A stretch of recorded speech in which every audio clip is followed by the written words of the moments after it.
Ok, perfecto.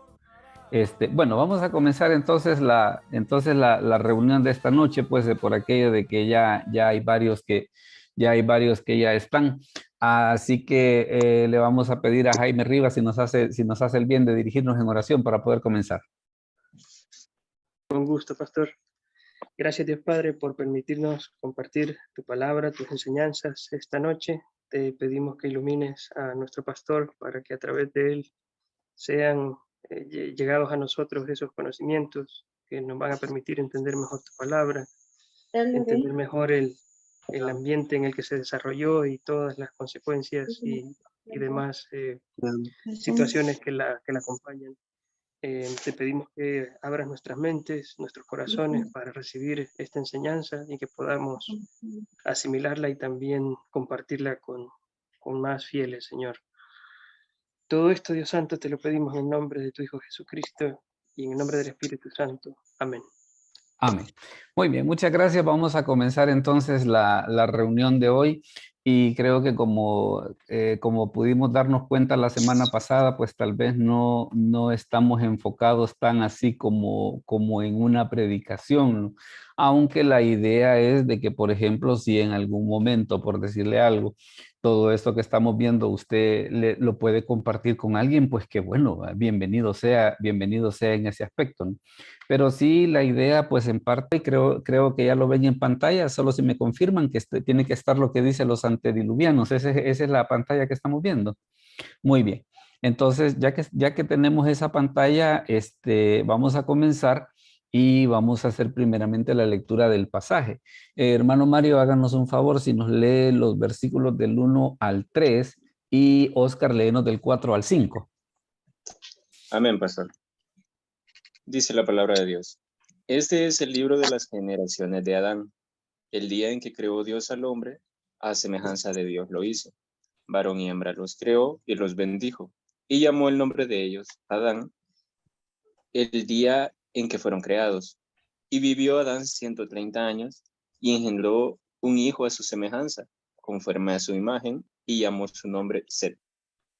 Correcto. Y, Oscar, si no... Sí. y fueron los días de Adán después que engendró a Set 800 años y engendró hijos e hijas. Y fueron todos los días que vivió Adán 930 años y murió. Correcto.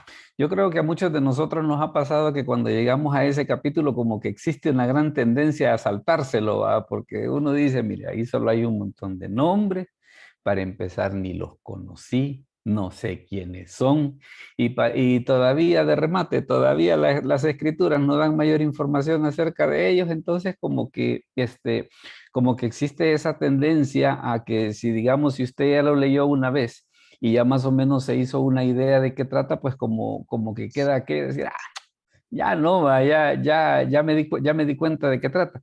Pero fíjese de que precisamente en este tema que vamos a ver ahora acerca de los antediluvianos, vamos a hablar precisamente acerca de todos estos personajes de Génesis 5.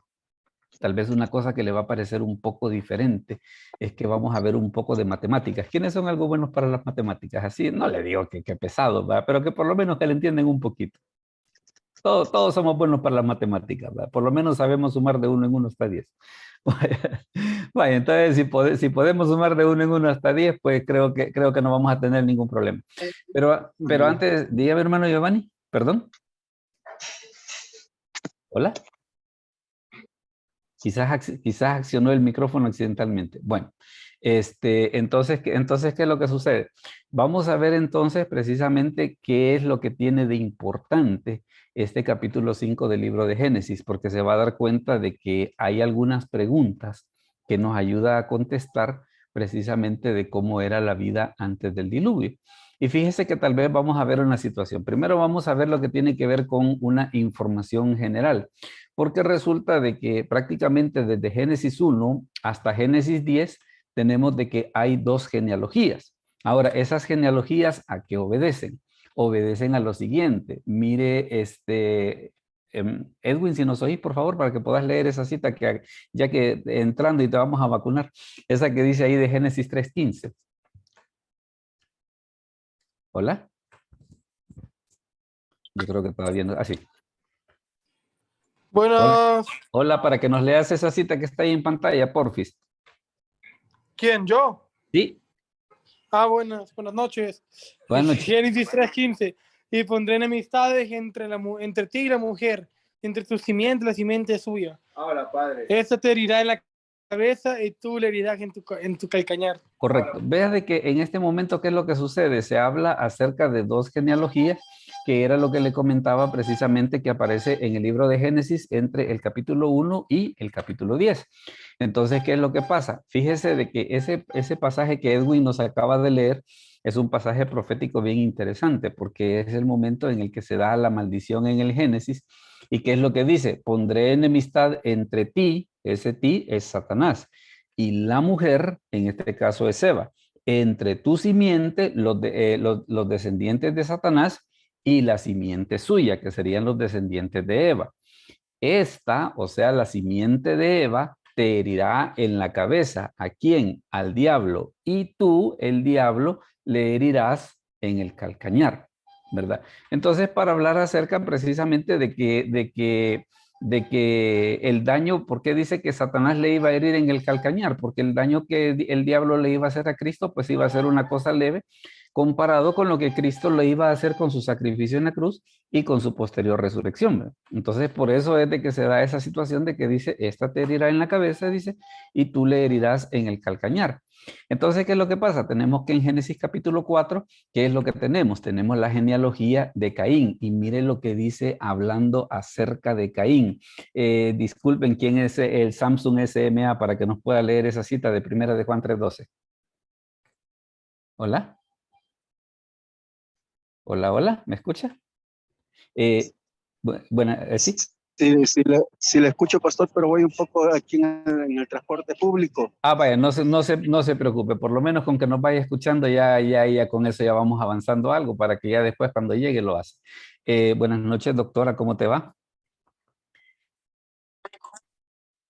Hola, hola, hola. Bueno, veamos entonces. Oscar, léenos esa cita, por favor, de primera de Juan 3:12. Primera de Juan 3:12.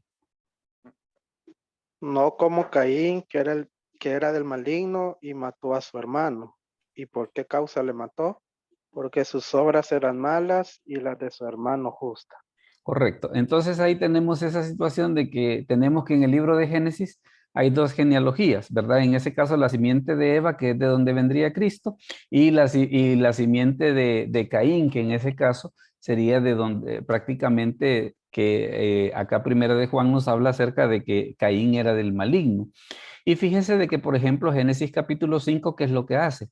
Génesis capítulo 5 lo que hace es describir la genealogía de Set, porque recuerde pues de que en el 4 se da la situación de que Caín mata a Abel, y entonces, ¿qué es lo que sucede? Hay un tercer hijo, que en este caso es Set. Pero una de las cosas que usted ve en el capítulo 5 del libro de Génesis es lo siguiente, es de que las cifras son redondas. ¿Verdad? Que por ejemplo dice que Adán vivió 930 años, que después Matusalén vivió 969. Vea de que no dice vivió tantos años, tantos meses y tantos días, ¿va? Porque de lo contrario, si hubiera sido así, prácticamente, ¿qué les hubiera ocurrido a todos? Todos hubieran muerto el día del cumpleaños. Entonces, lo que nosotros tenemos en el libro de Génesis son cifras redondas, pero aún con todo y eso de que son cifras redondas, vamos a ver una situación un poco interesante. Mire, y aquí es donde vamos a entrar un poquito a lo que le estaba comentando acerca de las matemáticas. Vea ese cuadro que está ahí, y ahí en ese cuadro lo que vamos a hacer es que vamos a leer una primera parte, porque todas esas cifras que están allí y que usted ve en ese cuadro, todas esas citas han sido tomadas de la Biblia. Ahora, fíjese bien, vamos a ir leyendo los versículos, pero comparándolos con el cuadro. Esto nos va a servir precisamente porque después vamos a ver qué hacen, qué tienen que ver todos esos nombres, porque tienen una lección bien interesante, pero tenemos que ponerle un poco de atención al cuadro. Cuando yo lo comience a explicar, si alguien tiene alguna duda de lo que estoy diciendo, ya recuerde, solo levante la mano con la reacción de Zoom y hace la pregunta, ¿verdad? Para efecto de que no se vaya a quedar con la duda, sino que le quede claro el punto que vamos a ver. Entonces, mire, por ejemplo, en este caso, Camila, si nos lees, por favor, los versículos del 3 al 5, los que he puesto en pantalla ahorita. Génesis 5, del 3 al 5. Perfecto. Dice, y vivió Adán 130 años y engendró un hijo a su semejanza conforme a su imagen y llamó su nombre Set. Y fueron los días de Adán después de que engendró a Set 800 años y engendró hijos e hijas. Y fueron todos los días de que vivió Adán 930 años y murió. Correcto, ponga atención. Ve de que dice que cuando la escritura comienza a contar la edad de todos los antediluvianos, ¿qué es lo que sucede? Dice que desde el momento que se comienza a contar, a partir de ese momento que le sucedió a Adán, él vivió 130 años cuando engendró a Set. Después menciona que dice que Adán vivió 800 años, que sumados a los 130 que tenía cuando nació Set, entonces, ¿qué es lo que sucede? Tenemos la edad de que vivió Adán, que fue de 930 años. ¿Me explico hasta ahí? ¿Podemos seguir con el otro para que vayamos viendo la lógica? Bien, entonces fíjese, mire lo siguiente. Alma, léenos por favor los del 6 al 8. Vivió Set vivió Set 105 años y engendró a Enos.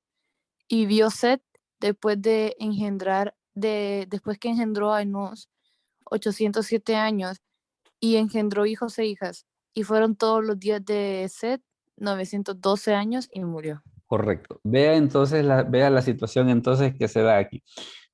Nos menciona de que en el caso de Set, dice que él vivió 105 años cuando engendró a Enos. Aquí tiene los 105 años. Pero como ya habían pasado 130 años, que fue los años en los que Adán lo engendró, entonces, ¿qué pasa? Quiere decir de que a los 130 que ya teníamos acumulado, le suma los 105 que vivió Set antes de engendrar a Enos, y entonces, ¿qué sucede? Quiere decir de que Enos nació 235 años después que la escritura comienza a contar. Entonces, esa es la lógica. Y bueno, y no solamente eso, sino que nos dice que en el caso de Set vivió 912 años.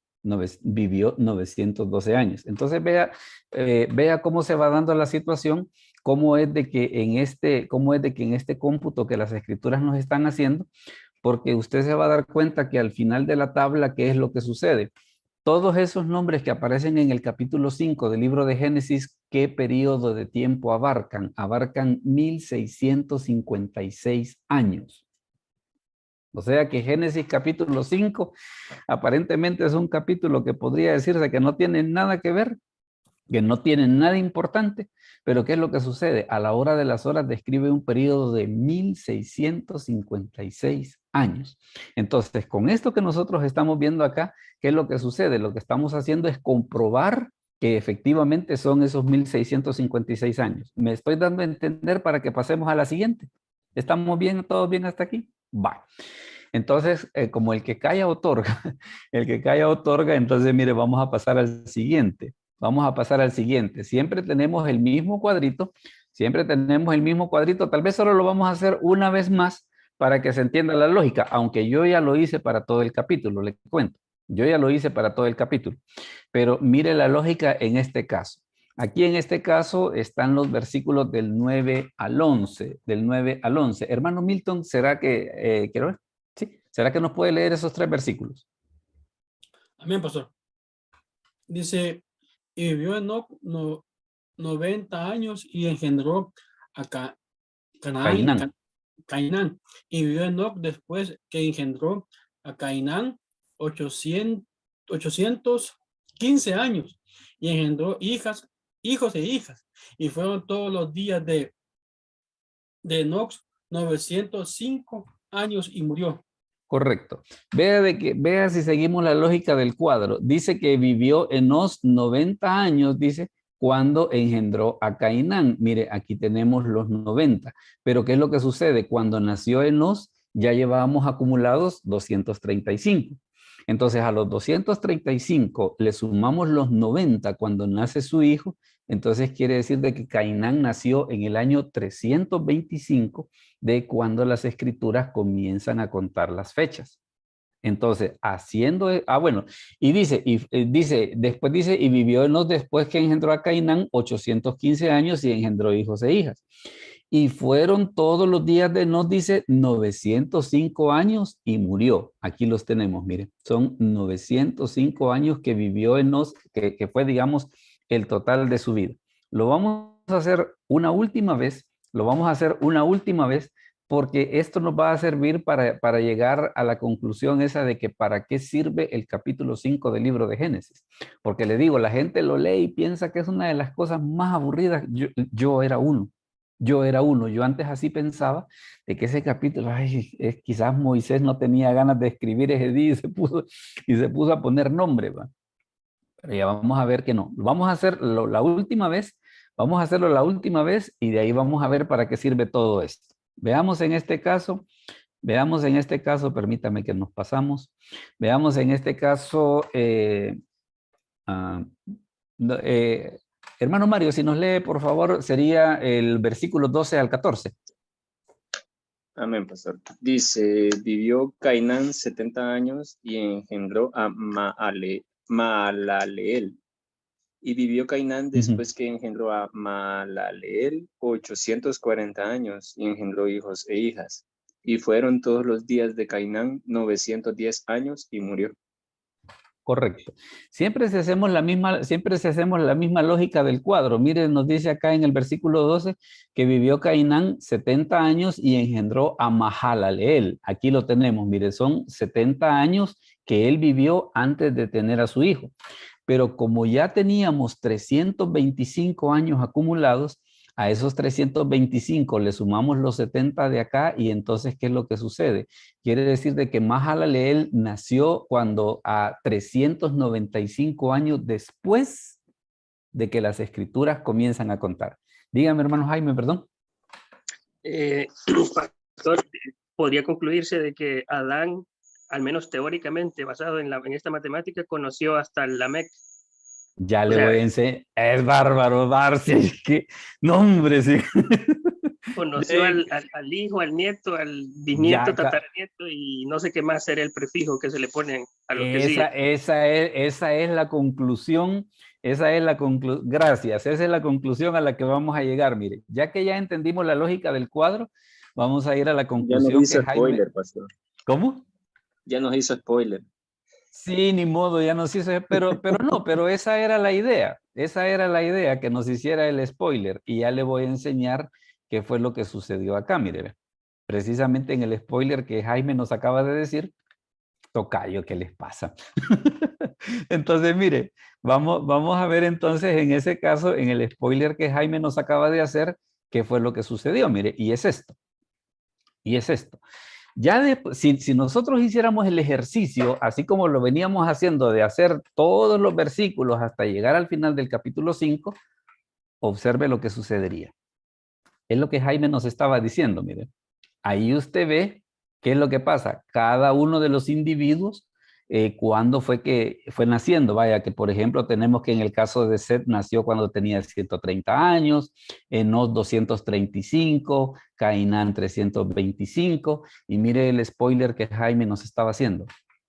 Quiere decir de que prácticamente desde Seth hasta Lamec, todos conocieron a Noé. A Adán. Todos conocieron a Adán. Entonces, ¿qué es lo que pasa? Esto es bien interesante y mire ahora entonces la cara que va agarrando el capítulo ahora que tenemos este dato. Quiere decir entonces de que el único de toda esta genealogía, el único que no conoció a Adán fue Noé. De ahí todos los demás lo conocieron. Todos los demás lo conocieron. Entonces, ¿qué le demuestra a usted? Quiere decir de que por lo menos pasaron 930 años en que si alguien quería saber, hey, mira, ¿y cómo habrá sido estar en el huerto del Edén? Pues mira, ahí anda Adán que todavía está vivo, vamos a preguntarle si queremos. Entonces, ¿qué era lo que sucedía? Estaba esa situación de que prácticamente durante 930 años, Adán fue un testigo presencial de qué era lo que había pasado en el huerto del Edén. Y todos estos caballeros, Set, Enos, Cainán, Mahalaleel, Jared, Enoc, Matusalén, Lamec, todos lo conocieron. Estamos ahí era la idea a la que usted quería llegar, ¿verdad, don Jimmy? ¿Sí? Por ahí andaba el lío. Ahí anda el lío, pero le comento algo que me salta la curiosidad. Sí. Entiendo que Noé vivió tiempo después del diluvio. Cuando... Sí, lo que pasa es que yo estoy haciendo la cuenta nada más hasta el diluvio. Hasta el diluvio. Sí, este cuadro es hasta el diluvio. Entonces quiere decir de que desde el momento que las escrituras comienzan a contar hasta el momento del diluvio, hay 1656 años. Después del diluvio todavía Noé vivió 350 años más y conoció a algunos de los caballeros, pero para eso tendríamos que echarnos esta misma travesura, pero en la genealogía de Génesis 11. En la genealogía de Génesis 11. Y le voy a dar un spoiler para una charla que vamos a hacer otro día relacionada con esta, y es lo siguiente. Es el hecho de que Sem, de los 3 que habían estado en el arca, llegó hasta la vida de Jacob. O sea, de que Abraham, Isaac, Jacob conocieron a Sem. Entonces, increíble, ¿va? Pero ¿sabe qué? Pero ¿qué es lo que pasa? ¿Cómo se entiende eso? Se entiende precisamente al hacer esta matemática. Porque lo que sucede es de que, vaya, uno le digo, a mí me pasó durante mucho tiempo que yo leí el capítulo y, ay, para empezar, ese nombre de Mahalaleel es bien difícil de poder pronunciar, ¿va? Dígame, hermano Roberto, perdón. Por curiosidad, pastor, y esta clase la está grabando. Ahorita se está grabando. Sí, ahorita se está... no, es que yo sabía que la iban a querer, ¿cómo? De que no, la estamos grabando. La estamos grabando.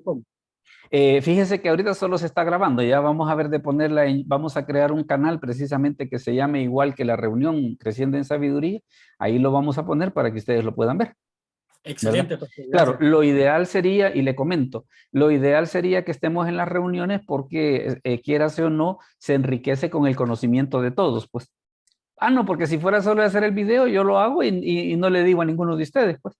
Pero la idea es las opiniones, las experiencias. Entonces, por eso es de que aunque el video se va a subir, pero siempre pensando en aquello de que en la medida de lo posible, si podemos estar en la reunión, sería lo ideal, ¿verdad? Pero ahorita sí se está grabando la reunión.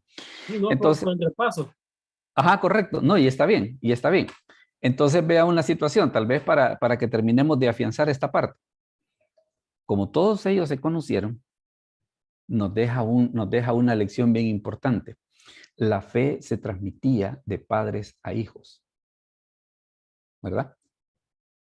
Que le voy a comentar, esa es una de las metas, y ese es uno de los propósitos que todos los que tenemos hijos o los que en algún día los van a tener, nos debemos de hacer, es de que nuestros hijos crezcan en nuestra fe. Que no sea aquello de que, no, sí, es que mi papá era el que era evangélico, pero yo me he hecho masón, me he hecho libre pensador, o últimamente me he hecho ateo, ¿va? No. Entonces, ¿qué era lo que sucedía? Usted puede darse cuenta a la luz de lo que estamos viendo en este cuadro, que qué era lo que sucedía. La fe se transmitía de padres a hijos. Esta gráfica también nos ayuda a contestar otra pregunta. ¿Se ha fijado que muchas veces los incrédulos, cuando tratan de poner en duda lo que dice la Biblia, hacen esta pregunta? A ver, decime de dónde sacó Caín a su mujer. ¿Verdad? Porque dice que se fue a la tierra de Nod y que allá encontró a su mujer. Se casó con una de sus hermanas. Porque estábamos leyendo en lo que veíamos anteriormente, que cada uno de estos durante toda su vida, ¿qué pasó? Engendró hijos e hijas. Y ya le voy a enseñar otro cálculo matemático bien interesante, donde se estima cuál era la población que existía antes del diluvio, pero ya vamos a llegar a esa matemática. Entonces, perdone, pastor. Dime. La pregunta que hizo que nos hacen todo el tiempo, de cómo tuvo hijos, me la podría responder, que la verdad... Sí. Siempre me ha dado duda. Sí, es que vaya, muchas veces cuando preguntan esa situación de que, y de dónde sacó Caín a su mujer, porque dice que se fue a la tierra de Nod, dice, y que allá conoció a su mujer. Lo que sucedía es de que ustedes ven de que esta gente es que era, vaya, por ejemplo, en el caso de Adán, por ejemplo, vivió 930 años. Su hijo nació cuando Adán tenía 130 años, pero después dice que en los 800 años siguientes, Adán tuvo hijos e hijas. Y la misma situación, Pero, o sea, se casaron entre ellos, son primos o algo así. sí, pero ¿sabes por qué? Porque en ese entonces sí se podía. Porque la prohibición de casarse entre primos apareció hasta el libro de Levítico.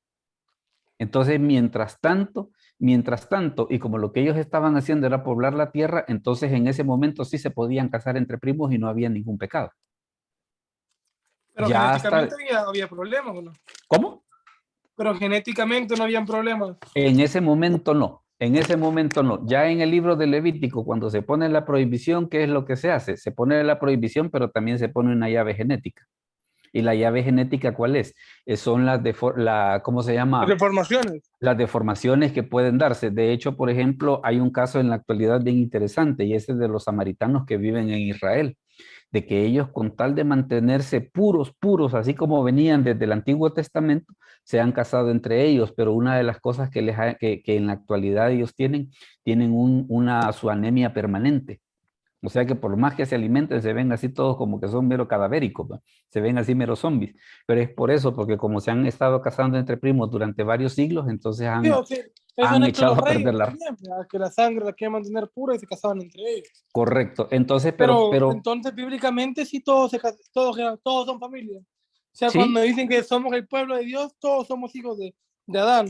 es que Venimos de la misma rama. todos descendemos de ahí, todos descendemos de ahí. ¿De Ahora, dónde está la separación? Porque ahí me pierdo. Si todos deberíamos tener un antecedente crítico. O sea, la rama familiar de todos nosotros se debería juntar en una persona, ¿o no? sí, y de hecho, inclusive, precisamente esa persona en la que se juntan es en Adán. Desde ahí es de donde comienza todo, ¿verdad? Ahora, el asunto es está ese tronco común y hay una situación bien curiosa, fíjate, ya que estás mencionando eso, Sí, que me dejan dudas siempre la pregunta. que, que genéticamente todos somos iguales, es por eso de que, por ejemplo, alguien de raza negra se puede emparentar con alguien asiático y puede tener hijos sin ningún problema. ¿Por qué? Porque como estamos siempre en la misma especie genética. Pero ¿cuándo cuando hay separación donde se separan las familias? ¿Cuándo cambian esos genes? Básicamente lo de los genes aparece con la prohibición del libro de Levítico. Mientras no está la prohibición de Levítico, hasta ese momento todavía la gente podía casarse entre primos. Es por eso de que, por ejemplo, Abraham, su esposa era su media hermana, que él decía, es hija de mi papá, pero no es hija de mi mamá, pero porque en ese entonces todavía se podía. Ya después en el libro de Levítico es donde aparece y dice, ya no. Ya no. ¿Pero por qué razón? Porque ya la humanidad ya está extendida y todo ese tipo de cosas. Entonces Adán y Eva tuvieron tantos hijos ya vamos a que llegar comenzaron a caminar por todo el mundo. ya vamos a llegar a la cifra porque son más de 1.030 millones de personas, te cuento. Y la pregunta que se me viene, ¿cómo llegaron al otro lado del continente? ¿Cómo volaron todos? Si el mundo conocido comenzó en Israel. Se pasaron por el estrecho de Bering. Se pasaron por el estrecho de Bering o como en el caso de los vikingos, de que ellos navegaban los mares desde hace mucho tiempo. El estrecho de Bering fue. Sí, por el estrecho. Entonces siempre hay el tronco común. Entonces, vea una situación, vaya, creo que este cuadro ya nos despertó alguna curiosidad, ¿verdad? Siempre para reforzar el punto que decía Jaime Rivas, Noé después del diluvio todavía vivió una cantidad de años más, solamente que para eso tendríamos que irnos al cuadro de Génesis 11, que este día no lo vamos a ver, lo vamos a ver otro día, lo voy a dejar ahí con la picazón. Bueno, entonces, ¿qué es lo que nosotros, dígame Jaime, sí? Al menos teóricamente podría decirse que, permíteme que ya me... ¿Quiere que me regrese al cuadro? Sí, hágame el favor. Aquí estamos ya. Al menos teóricamente podría decirse también con la salvedad del redondeo, ¿verdad? Sí, con la salvedad del redondeo. que Lamec y Matusalén pudieron haber muerto el mismo año del diluvio. Fíjese, si usted observa las cifras, tenemos que el diluvio ocurrió 1656 años después de cuando se comienza a contar. Basado en ese cálculo, Lamec murió 5 años antes del diluvio. Y eso ayuda a contestar la pregunta esa de que, bueno, ¿y por qué Noé no llevó al papá? Porque había muerto 5 años antes. Sí. ¿Verdad? Había muerto 5 años antes. Y en el caso de Matusalén, es cierto de que aunque él prácticamente murió en el mismo año 1656, pero en el caso de Matusalén ocurre una cosa, que más adelante las escrituras cuando hablan acerca del diluvio, menciona que dice que el diluvio fue en el año 600 de la vida de Noé, en el mes segundo a los 17 días del mes. Quiere decir de que Matusalén, con esa cuestión del redondeo, todavía tuvo 1 año y 15 días para morir, perdón, 1 mes y 15 días para morirse.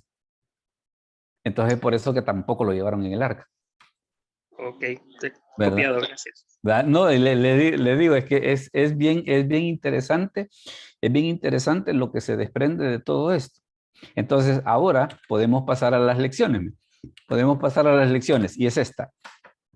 Decíamos de que la genealogía, la de Génesis capítulo 5, comprende un periodo de 1656 años, del momento que se comienza a contar hasta el momento del diluvio. Y con excepción de Adán y de Noé, todos se conocieron. La otra cosa, lo que le decía de la fe de padres a hijos. Camila, si nos lees, por favor, esa cita de Deuteronomio 4:9, por favor. Por tanto, guárdate y guarda tu alma con diligencia, para que no te olvides de las cosas que tus ojos han visto, ni se aparten de tu corazón todos los días de tu vida. Antes bien, las enseñarás a tus hijos y a los hijos de tus hijos. Correcto. Entonces, ¿por qué veíamos esta situación? Porque ¿cómo se llama? La fe antes del diluvio, ¿cómo se transmitía? De padres a hijos. De padres a hijos. Es más, inclusive en la época cuando no existía la ley de Moisés, por ejemplo, Job, que es un libro mucho más antiguo a la ley de Moisés, ¿quién era el sacerdote el sacerdote de la casa? Job. O Abraham, que era más o menos de la misma época. Por eso es de que usted ve que Abraham ofrecía sacrificios. ¿Por qué razón? Porque lo que se hacía era de que la fe se transmitía de padres a hijos. Y por eso notamos situaciones como, por ejemplo, esa cuestión de que, por ejemplo, ¿por qué Abraham no quería que Isaac se casase con las mismas del lugar? No le dijo, sino que hay que ir a conseguir mujer allá en mi tierra y en mi parentela. O sea, de que él estaba siempre con esa misma situación de no unirse en yugo desigual con los incrédulos. Entonces, ¿cómo se transmitía la fe en ese momento? De padres a hijos. Y por eso es de que en esa genealogía de Génesis capítulo 5, que abarca desde el momento que se comienza a contar hasta el momento del diluvio, ¿qué es lo que sucede? Está comprendiendo un periodo de 1656 años.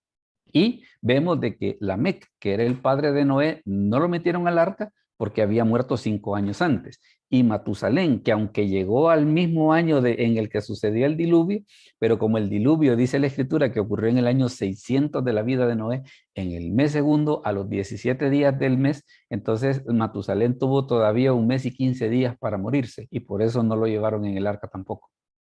Entonces es bien curioso eso, ¿no? De que algunos se salvaron yendo en el arca y otros se salvaron del diluvio a través de la muerte, por decirlo de una manera.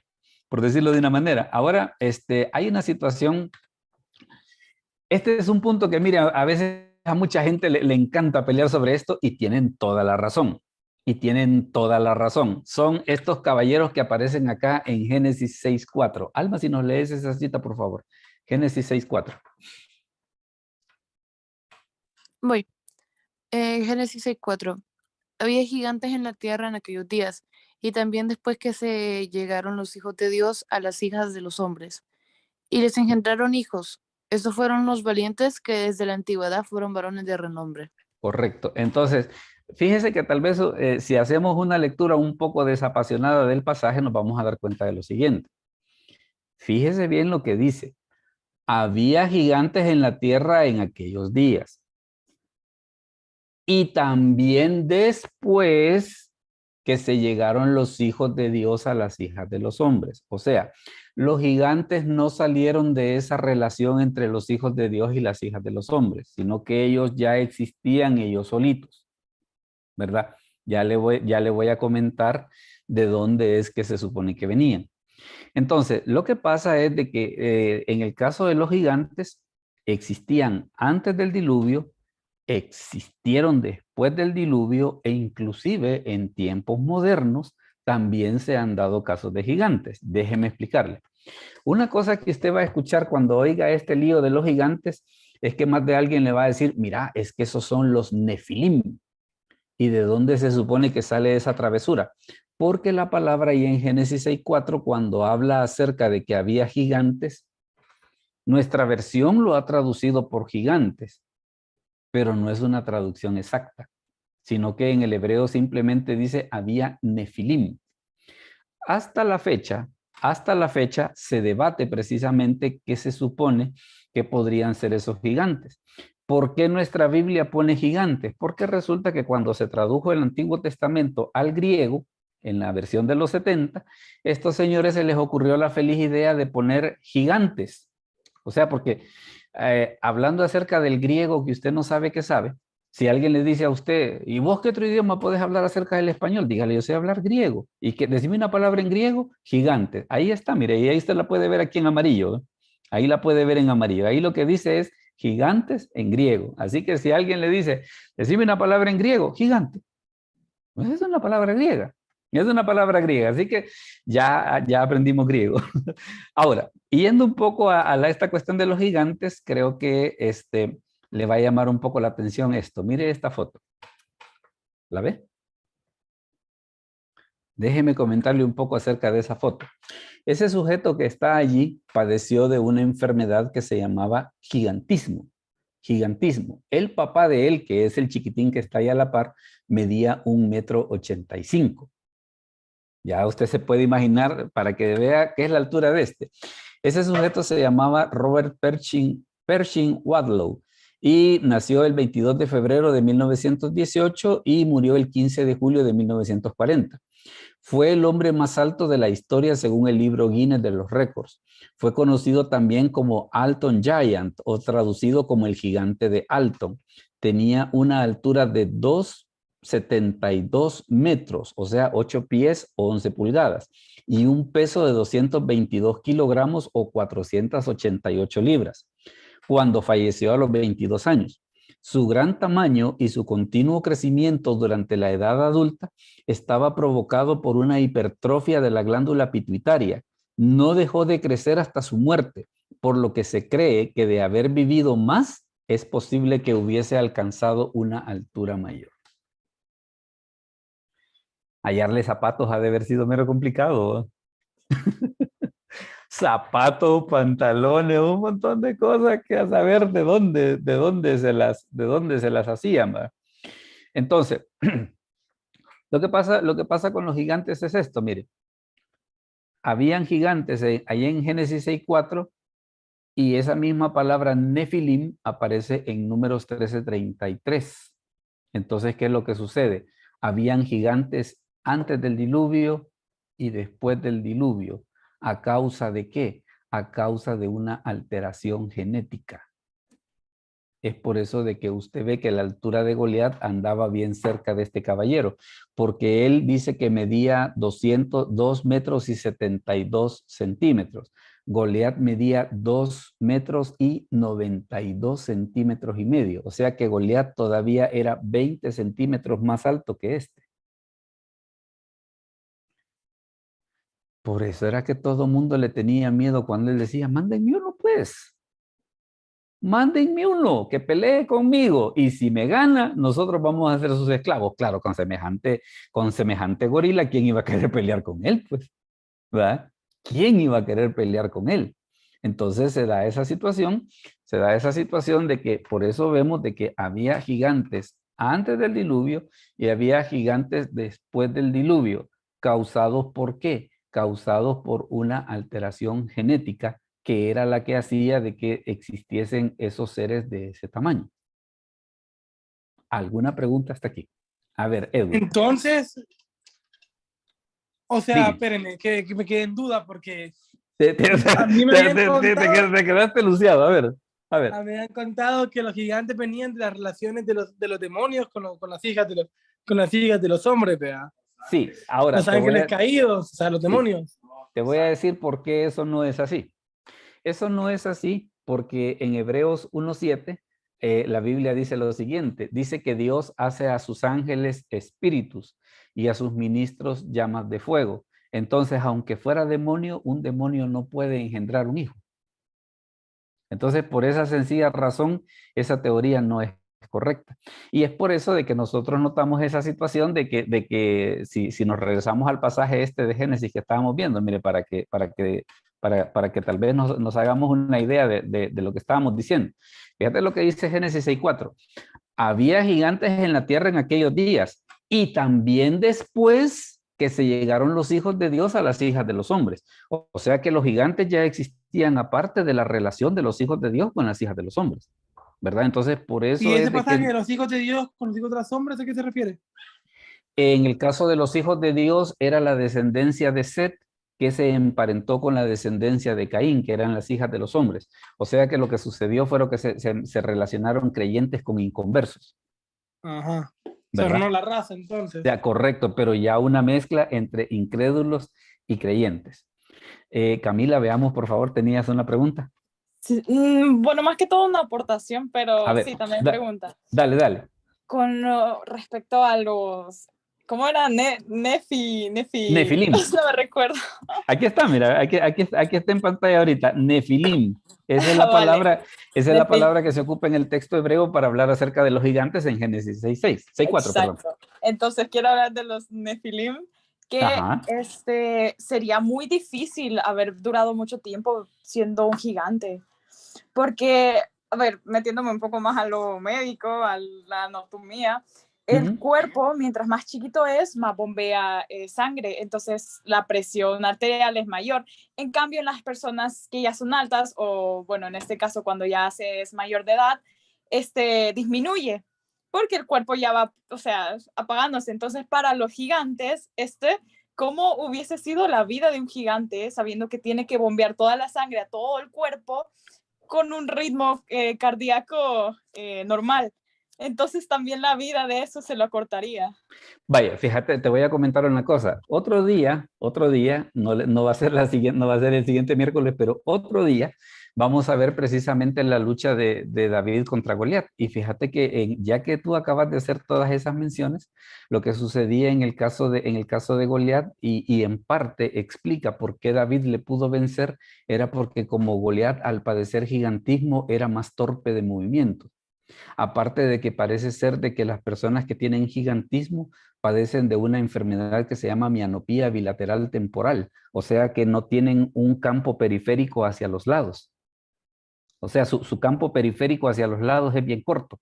Entonces, ¿qué era lo que podía hacer? Como David era pequeño, él perfectamente podía correr de lado a lado y salir del campo visual de Goliat, ¿verdad? Entonces, hay en ese sentido, ya que lo estás mencionando, también en parte una explicación médica sobre por qué razón, vaya, desde el punto de vista de la fe, pues es cierto, David confió en Dios y toda la cosa, y por eso fue que venció a Goliat.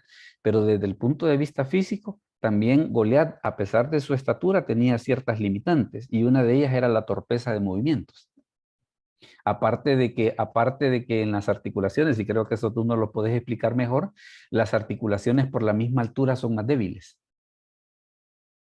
¿verdad? En general, todos los huesos, más en la parte, bueno, en las extremidades inferiores son las que más reciben el peso de la persona, y ya siendo una persona muy alta, también lo vuelve más lento. Por eso fíjate que veíamos este caso, por ejemplo, de este sujeto, de que él prácticamente solo vivió 22 años, pues, porque ya, imagínate, para medir 2,72, el esfuerzo que se supondría que tendría que estar haciendo el corazón, bueno, es comparable, por ejemplo, al esfuerzo que hace el corazón de las jirafas para bombear la sangre desde donde está, que está, digamos, entre las patas delanteras hasta la parte de arriba de la cabeza. Es una situación similar. Por eso es de que a las jirafas no se les puede hacer correr mucho por lo mismo, porque entonces como que les entra mareo por la misma cuestión de que tienen que bombear aire tan arriba. Entonces, en el caso de Goliat, claro, nosotros, quiero hacerle la salvedad. Nosotros hoy bien campeonamente decimos, pues sí, es que Goliat padecía de gigantismo. Pues sí, pero yo a veces me he hecho la pregunta, y seamos un poco honestos, ¿cuántos de nosotros nos hubiéramos atrevido a pelear contra Goliat? Ahora, le voy a comentar una cosa. Fíjese que aquí en el caso este de David y Goliat, está la cuestión esta del vaso medio vacío y medio lleno. Porque la lógica es esta. Todos los demás, fíjese bien, todos los demás decían, Goliat es muy grande, me va a matar. David decía, Goliat es bien grande, no puedo fallar. ¿Me explico? O sea, es siempre el mismo problema, pero lo que varía es el enfoque. Lo que varía es el enfoque.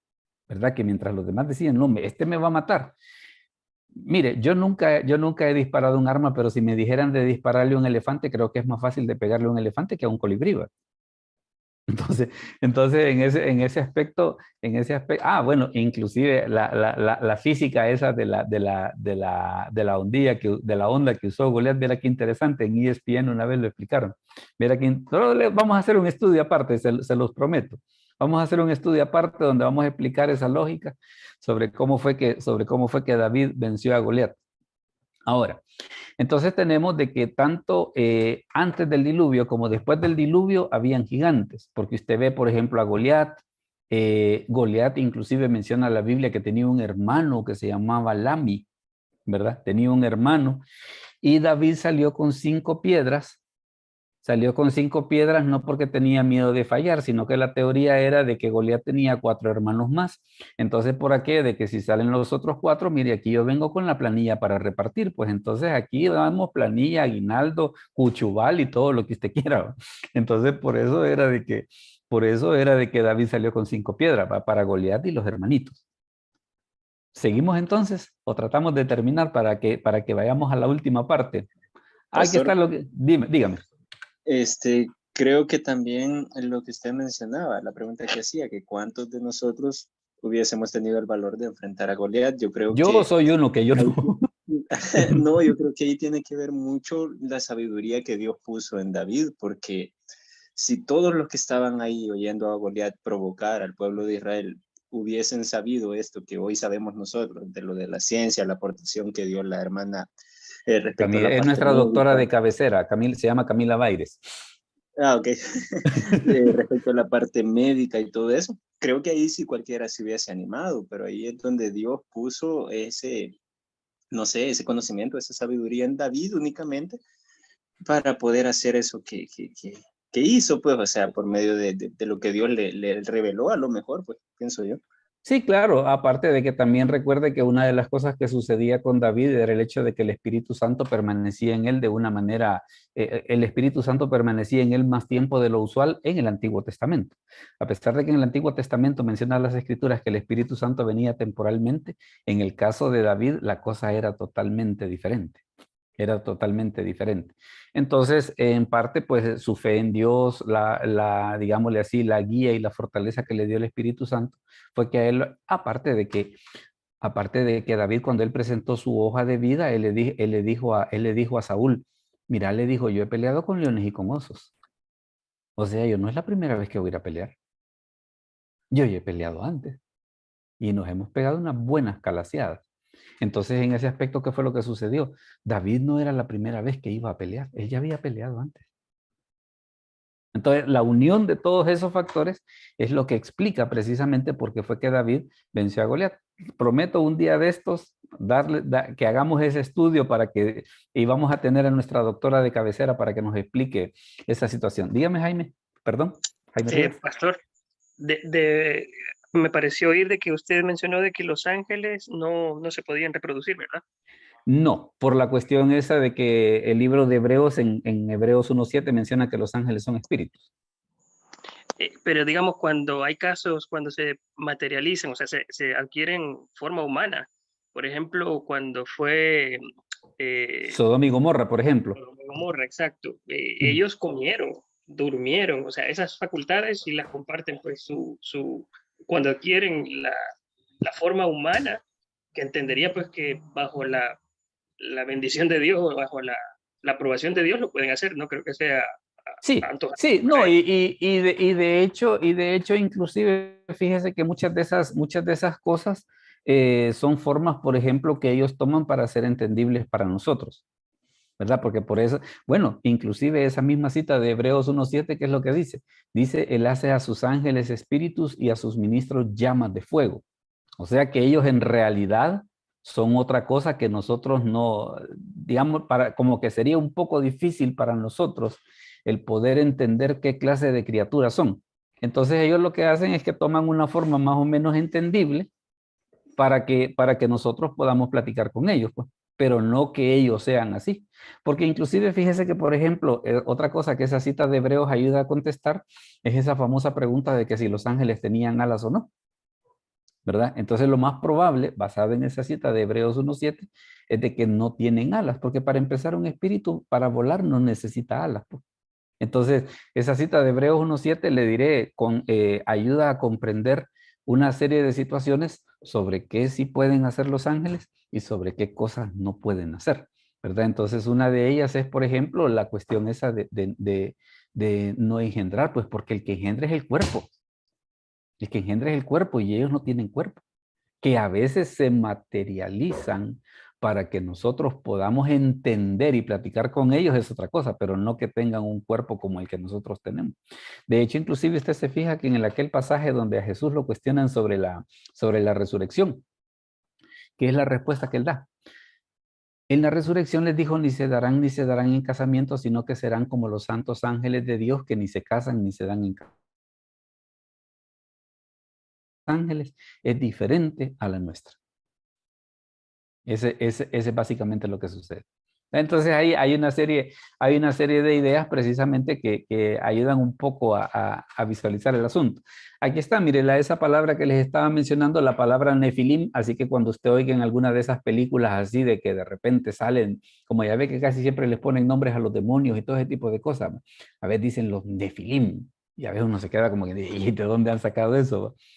Es porque la palabra que se ocupa en Génesis 6:4 para hablar acerca de los gigantes es la palabra nefilim, que en este caso, pues lo que usted está viendo en pantalla es la gramática de Gesenius, que dice, mire, la etimología de esa palabra es incierta. O sea, no se sabe exactamente qué significa, pero Gesenius se inclina porque signifique agresor o que signifique cayendo sobre, pero la palabra es oscura.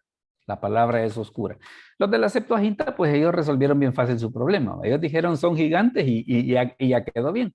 Y como habían gigantes de este lado del diluvio, como Goliat, como los que se encontraron cuando salieron ¿cómo se llama? De Egipto, que dice que, por ejemplo, Og, rey de Basán, tenía una cama como de 4 metros y cosas así por el estilo. Entonces, como habían gigantes de este lado también, entonces por eso todavía refuerza más el punto de que no sea producto de un incesto entre ¿cómo se llama? Entre seres humanos y demonios, sino que meramente una cuestión meramente genética. Déjenme mencionarle tal vez una última cuestión. Si usted se fija en la gráfica que hicimos hace rato, veíamos de que el periodo que está desde que se comienza a contar hasta el momento del diluvio, estamos hablando de 1656 años. Ahora, ¿qué cantidad de gente existía en el diluvio, antes del diluvio? Fíjese que para eso está esta pequeña ecuación que está ahí, mire, 2 por 3 a la n. Ya se la voy a explicar. O sea, ahí lo que usted está haciendo es de que el 3 lo eleva a la potencia n y el resultado lo multiplica por 2. Entonces, con esa ecuación se ha hecho la estimación de cuánta gente pudo haber existido antes en el momento del diluvio. Fíjese bien. Vea que hay un párrafo a la izquierda que dice, es ciertamente muy prudente estimar que cada familia tenía, digamos, 6 hijos y que cada nueva generación necesitaba 90 años como término medio. Es decir, supongamos que la primera familia, Adán y Eva, tuvo 6 hijos, o sea, pero debió tener más, ¿verdad? Porque la escritura dice que tuvo hijos e hijas, pero para efecto del cálculo pensemos en 6. y que las 3 familias que podían establecerse de estos tuvieron 6 hijos cada una, y que las 9 familias que resultaron de ellas tuvieron 6 hijos cada una, y así sucesivamente. En realidad es muy probable que cada una haya tenido más de 6 hijos, pero esta cifra compensará por los que no se casaron o murieron prematuramente, etc. Con una cifra promedio de 90 años por generación, lo que parecería ser mucho más elevado de lo que quizás haya sido el caso en la realidad, uno puede calcular que durante los 1656 años desde Adán hasta el diluvio, existieron unas 18 generaciones. Esas 18 generaciones es dividiendo 1656 entre 90. Con esa ecuación que usted ve ahí de 2 por 3 a la n, la población antes del diluvio se ha estimado en 1033 millones de personas. Tomando como base que en 17 generaciones aplican personas. En 18 generaciones serían 774 millones de personas más. Este cálculo aparece en un libro que se llama El diluvio del Génesis, el relato bíblico y sus implicaciones científicas. Entonces ellos explican que si en el momento del diluvio estuviera viva la generación 17 y la generación 18, quiere decir de que en el momento del diluvio, haciendo estas estimaciones, había 1033 millones de personas.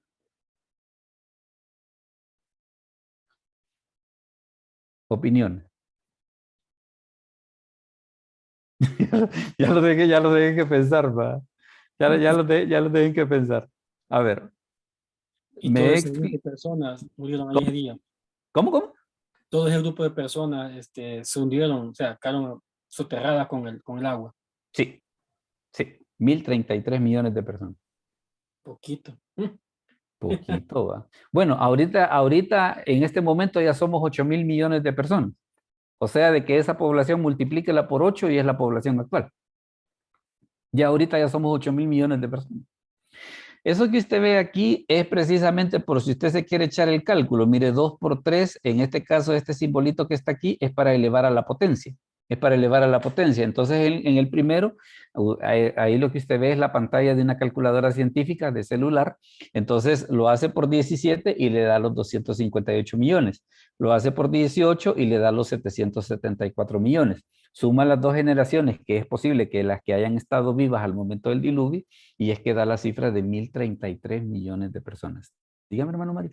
Yo creo, pastor, que de igual manera esa cantidad de personas se queda un poquito baja, porque ahí ha hecho como como asumiendo como vendaje. Ajá, correcto, porque yo creería que incluso fueron más personas, aparte de lo que dice la Biblia, y le nacieron hijos e hijas. También está el hecho de que los antediluvianos vivían un montón de años. Por ejemplo, Adán vivía 930 años. Póngale que nosotros con un promedio de vida de que 70 años, a veces hay familias que tienen hasta 4 o 5 hijos, no digamos esas personas que vivían 900 años. Pues. Es correcto. Veamos, ahí tienen otra pregunta. Dígame, hermano. Active el micrófono para que pueda hacer su pregunta. Dígame. Amén. A ver. Pastor, relativamente se dice que era un número bajo, pastor, pero yo considero que para las condiciones que tenían y que no había muchos años de procreación, yo considero que era un número bastante grande de personas, tomando en cuenta el comentario que decía el hermano hace un momento, de que pudo haber sido más en ese caso, pastor. Es muy probable, pero sí, era un número bastante elevado también, pastor. Yo, bueno, en lo personal lo digo así porque pensaba que fuera un número más pequeño, le digo. No, vaya. No, y es que fíjese que vaya, la investigación de esta cifra, por ejemplo, a los estudiosos del periodo antediluviano, les ayuda a contestar una pregunta, porque a veces uno de los líos es, ¿y el diluvio fue local o universal? Entonces, para matar a toda esa gente tuvo que ser universal. ¿Tuvo qué? Entonces ya eso pues ya lleva otras implicaciones también, pero es parte precisamente de toda esta investigación que está relacionado precisamente con este tema del diluvio, ¿verdad? Entonces, yo creo que algunos de ustedes quizás como que es primera vez que veían una travesura así, ¿va? Pero ¿qué es lo que sucede? Se da la situación esta de que tenemos que todos ellos vivían bastante. Como ustedes muy bien han hecho la observación y de las escrituras se desprende de que ellos tenían hijos e hijas aún en edades avanzadas. Bueno, en el caso de Noé dice que sus 3 hijos nacieron cuando él tenía 500. O sea, de que ellos llegaban a edades avanzadas y ahí usted se puede imaginar cómo era el pastel de cumpleaños, cuántas velitas ponían, ¿va? Entonces llegaban a edades avanzadas y todavía ellos tenían capacidad reproductiva, pues. Entonces es por eso de que, claro, vea de que en este caso, a pesar de que es una cifra un poco conservadora, tomando en cuenta, así como está, como lo explica Whitcomb y Morris, pero como el hermano Mario dice, es muy probable que la cifra debió ser un poco mayor, pues. Pero digamos, aunque fuera esa cifra, fue bastante gente. Es por eso de que el diluvio se compara con la venida de Cristo. Por eso usted se fija que Jesús en Mateo 24 que dice, como fue en los días de Noé, así será la venida del Hijo del Hombre. ¿Por qué razón? Porque el diluvio fue universal. ¿Y qué es lo que sucede? Lo que va a ocurrir cuando Cristo venga otra vez va a ser de alcance mundial. ¿Verdad? Maestro, Dígame, hermano Jan. Hola. buenas noches, maestro y compañeros. ¿Cómo está? Bien, bien, gusto saludarles. Y me llamaba un poco la atención ese dato de Noel, maestro, y si no más me recuerdo, si no me corrige, con relación a Abraham y Sara, era como a los, no más me recuerdo, 100, ¿verdad? Más o menos. Ujú. ¿Por qué será entonces que tenían esa como duda si tenían un poquito más de quizás de una situación de poderse reproducir? No sé si me estoy saliendo fuera del tema, sino que estamos hablando en No, relación a los fíjate, años. pero ¿sabe por qué el caso no es igual? Recuerde que Sara era estéril. Entonces ellos tenían, digámosle así, su situación espiritual era muy diferente. Su hijo nació cuando Abraham tenía 100 y Sara 99, pero recuerde que porque Sara era estéril. Mientras que los que estaban antes del diluvio, ellos no eran estériles. Entonces, por eso es de que vemos esa situación de que la población antes del diluvio era una población bastante grande. En el caso de Abraham, la cosa era un poco diferente porque ya era parte del mismo trato que Dios tenía con ellos, de que pasaban los años y ellos no veían hijos por ninguna parte. Ahora, es bien interesante, solo para que nos enfermemos la mente, tener sexo a los 100 años, ¿no? ¿Cómo la ve? Hermano Jaime. Pastor, fíjese que yo la vez pasada oí una prédica de John MacArthur que abordaba este tema, pero él acotaba algo como para tratar de dar alternativas a la pregunta del compañero, y es que cuando sucedió el diluvio, previo al diluvio, como que no habían lluvias. Ah, sí, Por es eso habla correcto. de un rompimiento, de una fosa, vapores, no sé qué. Entonces, las condiciones climáticas realmente cambiaron dramáticamente de lo que fue el prediluvio a lo que fue el postdiluvio.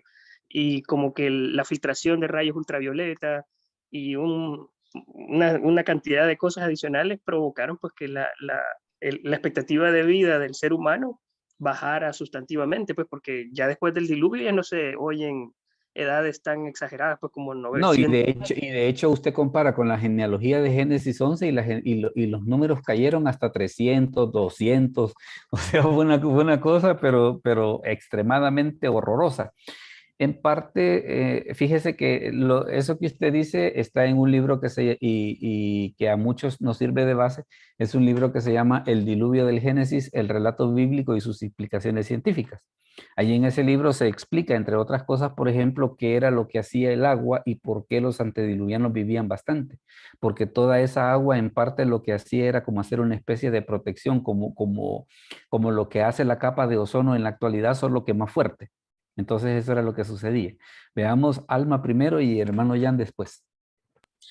Yo había escuchado una teoría hace tiempo que como Dios hace todo con sus propósitos, ¿no?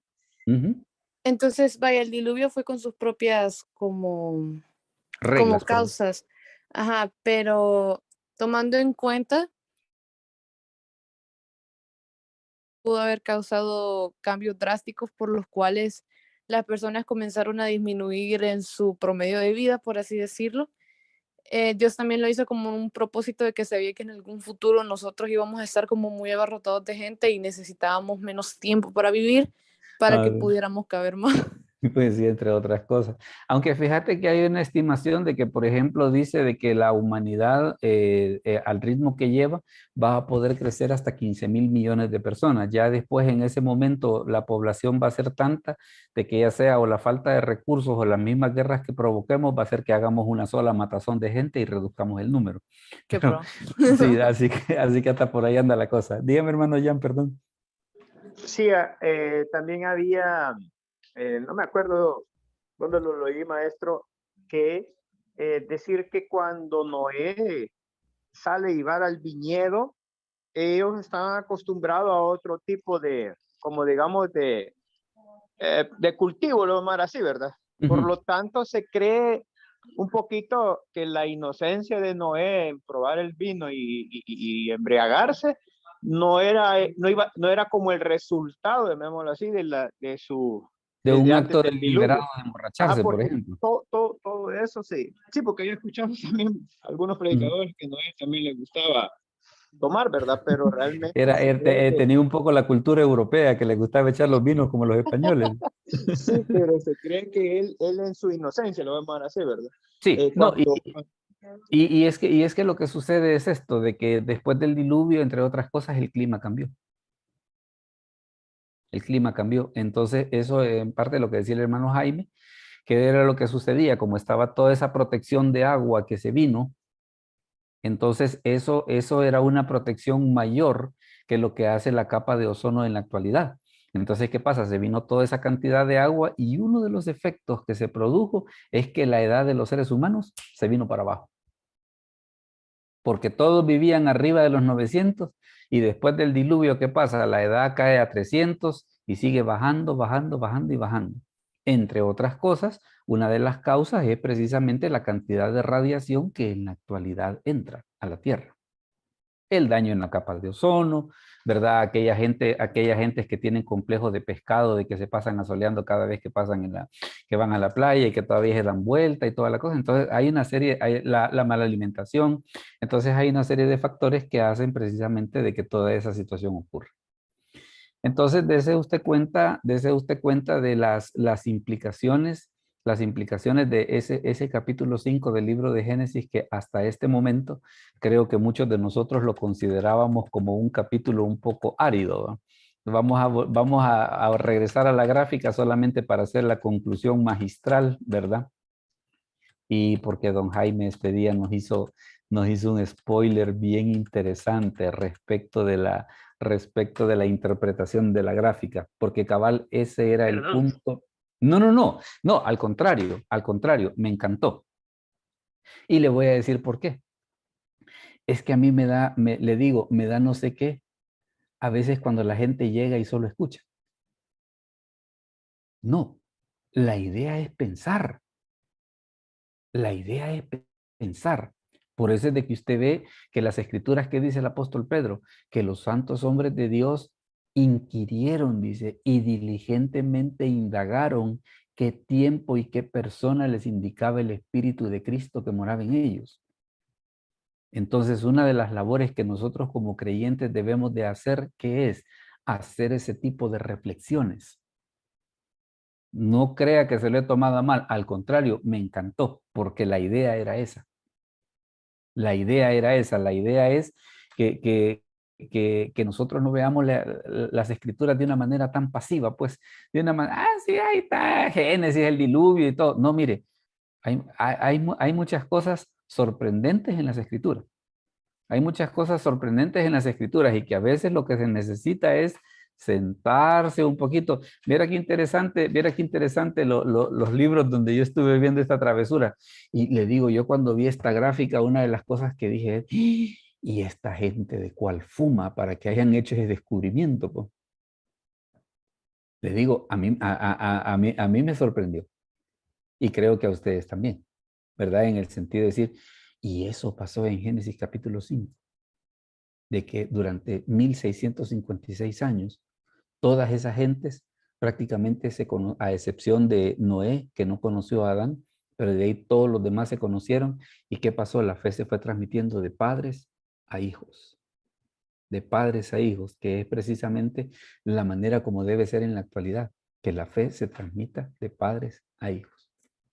Veamos, hagamos un cierre magistral en este sentido de que si alguien tiene alguna opinión o alguna duda de todo esto que hemos dicho, vamos a dar tiempo para dos opiniones, ya sea opinión o pregunta. Así que la mesa está servida para quien quiera opinar. A mí, pastor. A ver, dígame. Fíjese que yo estuve leyendo no estoy muy seguro de si en el libro de Charlie Wright o Sheffield, acerca de los nefilines, de los ángeles que se acercaron a las mujeres. Sí. Y él parece que da una teoría, pone ahí una teoría de doctrinas bíblicas, parece. Él dice que esos nefilines fueron castigados y fueron lanzados al Tártaros. Él dice nada más una teoría, por eso que ellos están encerrados ahí. No sé si será correcto. Fíjese que hay ángeles caídos que están encerrados en el Tártaro. La cita es segunda de Pedro 2:4. Pero lo que no menciona esa cita es de que si efectivamente eran nefilines. Lo que sucede es de que la palabra nefilim aparece solo dos veces en todo el Antiguo Testamento. ¿Cuáles? Génesis 6:4 y Números 13:33. Cuando habla acerca de que los gigantes que cuando mandaron a los 2 espías para ver cómo era la tierra prometida, menciona que ellos vieron Nefilim también. Entonces, ¿qué era lo que sucedía? Esos Nefilim están antes del diluvio y están después del diluvio. Entonces, esa teoría, digamos que, asumiendo que fuese cierta, explicaría los de antes del diluvio, pero no explicaría los de después del diluvio. Entonces, es por eso de que para algunos, como que sale mejor entender de que estos gigantes eran producto de una alteración genética y no de una relación entre demonios y seres humanos, ¿no? Como que la explicación es más armónica, por decirlo así, al verlo de esa manera. Esa tal vez es la situación. Veamos, un último comentario o una última pregunta antes de que hagamos el cierre. Veamos. Pastor. Dígame. Tengo una pregunta, creo que es un poquito, tal vez no tanto del tema, pero creo que lo mencionó en algún momento respecto al libro de Job. Creo que mencionó que la antigüedad de ese libro es incluso antes de la ley de Moisés. Sí. Más o menos, ¿en qué época o en qué periodo de tiempo se escribió el libro de Job? El libro de Job se escribió en la época de Abraham. Es por eso de que usted ve que Job tiene muchos comportamientos que Abraham tenía, como por ejemplo, el hecho de hacer sacrificios. Usted ve que, por ejemplo, Abraham, ¿qué pasaba con los sacrificios? Los hacía él. Los hacía él. Porque lo que sucedía era de que antes de la ley de Moisés, ¿a quién le tocaba hacer las cosas? ¿Al padre de familia o al implicado? Como usted ve en el libro de Génesis, por ejemplo, que Caín presentó un sacrificio, Abel presentó un sacrificio. Entonces, ¿quiénes eran los implicados? Los cabezas de familia. También otra cosa que llama la atención y por qué es que el libro de Job se ubica tan atrás, ya ve de que el libro de Job tiene una discusión, pero bien profunda, acerca de la justicia de Dios. Y qué curioso que no mencione situaciones que a Job le hubieran ayudado a entender el asunto, como decir, acuérdense de Abraham, de Isaac y de Jacob. ¿Verdad? Que para el dilema que él estaba tratando de resolver, es muy probable que le hubiera podido ayudar el conocer esas historias. Pero ¿qué es lo que sucede? El hecho de que no los mencione, lo que hace es de que tira el libro más atrás prácticamente en la época de Abraham. La época que tradicionalmente se acepta para la escritura del libro de Job es el 1900 antes de Cristo. 1900 antes de Cristo. Y de esa manera, el libro de Job, que viene a ser el libro más antiguo de las escrituras. Esa es la situación. Veamos, una más antes de que terminemos. Todos estamos bien, felices y contentos. Bueno, déjeme comentarle cuál va a ser el tema de la próxima semana para que quede convidado, porque esa también se la tengo que contar. Esperen, ya le voy a decir cuál va a ser el tema de la próxima semana. Creo que este ha estado un poco peludo, pero esa era la idea, que pensásemos, y qué bueno que así haya sido, porque esa era la idea. Le voy a comentar cuál va a ser el tema de la próxima semana. Mire, por acá lo tenemos. El tema de la próxima semana, veamos. El tema, así. El tema de la próxima semana es la negación de Pedro. Ese va a ser el tema que vamos a tener la próxima semana. Vamos a ver por qué razón fue que Pedro lo negó. Y también vamos a usar otra vez hermenéutica, porque vamos a ver los pasajes paralelos para poder entender esto. Y le voy a explicar la próxima semana por qué no está bien cuando nosotros acusamos a Pedro y decimos, qué bárbaro, mire cómo fue que él negó a Cristo. Le voy a enseñar un pasaje la próxima semana que antes de que se eche esa travesura, hay un pasaje que debe de leer antes de que lo haga, ¿verdad? Así que ese va a ser el tema para el próximo miércoles a las 7 de la noche, hora del Salvador, 9 Venezuela, 10 Argentina, para los que nos han honrado con su presencia desde fuera de El Salvador. Así que vamos a terminar entonces. Hermano Jan, si nos dirige en oración, por favor, para terminar. Hola. Hola. Con gusto, maestro, perdón que no estaba. Sí, ok. Señor Jesús, venimos delante de su presencia. Gracias por estas enseñanzas, gracias por el maestro Peñate, Señor, y a los compañeros que se conectan, por esa dedicación, por esa enseñanza sin interés alguna, más que el aprendizaje de nosotros. Gracias por ponerle a él, Señor Jesús, esa sabiduría de poder compartir tanto año, Señor, de estar escudriñando, de estar, Señor Jesús, aprendiendo de las Sagradas Escrituras. Bendice, Señor, a cada uno de los que están conectados, sobre todo aquellos que se conectan fuera del país, que usted, Señor Jesús, siempre le pueda proveer. Bendice sus familias, bendice, Señor Jesús, su trabajo, sus manos. Gracias, Señor bendito, porque esto te pedimos que nos puedas ayudar, Señor, a tener un sueño reparador y siempre, Señor bendito, seguir creciendo bajo las Escrituras. En el nombre de Jesús. Gracias, maestro y compañeros. Bueno, amén. El Señor les bendiga a todos y recuerde, el próximo miércoles tenemos la negación de Pedro, así que están todos invitados. Amén, bendiga. Gracias. Bendiciones.